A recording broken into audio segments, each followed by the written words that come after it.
দেশনেত্রী বেগম খালেদা জিয়ার রোগ মুক্তির জন্য দোয়া কামনা করার জন্যই আজকের এই গোরস্থান মসজিদে আমরা এসেছিলাম। আমাদের কেন্দ্রীয় কর্মসূচি হিসাবে সারা বাংলাদেশে নামাজ পরবর্তী জুম্মা নামাজ পরবর্তীতে এই দোয়ার আয়োজন করা হয়েছে।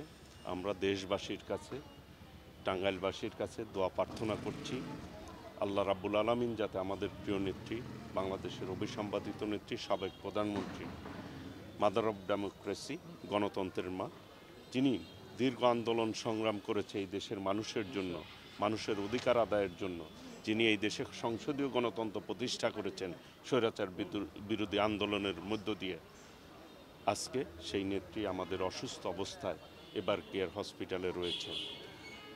বিগত দিনে 6 বছর অন্যায়ভাবে ফ্যাসিস্ট খুনি শেখ হাসিনা তাকে জেলে নির্যাতন করেছেন এবং জেলে তাকে স্লো পয়জনিং দিয়ে মারার চেষ্টা করেছেন। সেই নেত্রী আজকে অসুস্থ অবস্থায় রয়েছেন। আপনারা জানেন যে দেশনেত্রী বেগম খালেদা জিয়া যখন জেলে যায় তখন সুস্থ অবস্থায় কিন্তু জেলে গিয়েছিলেন, বের হয়েছেন অসুস্থ অবস্থায়। জেলখানায় কি করা হয়েছে একমাত্র আল্লাহ রাব্বুল আলামিন জানেন।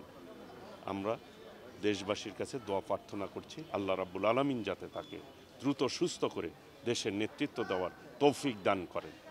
আগামী নির্বাচন নিয়ে আমরা কাজ করে যাচ্ছি আল্লাহ রাব্বুল আলামিনের রহমতে। এই টাঙ্গাইল সদরের প্রত্যেকটি জায়গায় আমরা সর্বোচ্চ সাড়া পাচ্ছি আমাদের পক্ষে। আশা রাখি আগামী নির্বাচনে ধানের শীষে বিজয় অর্জন করতে আমরা সক্ষম হব।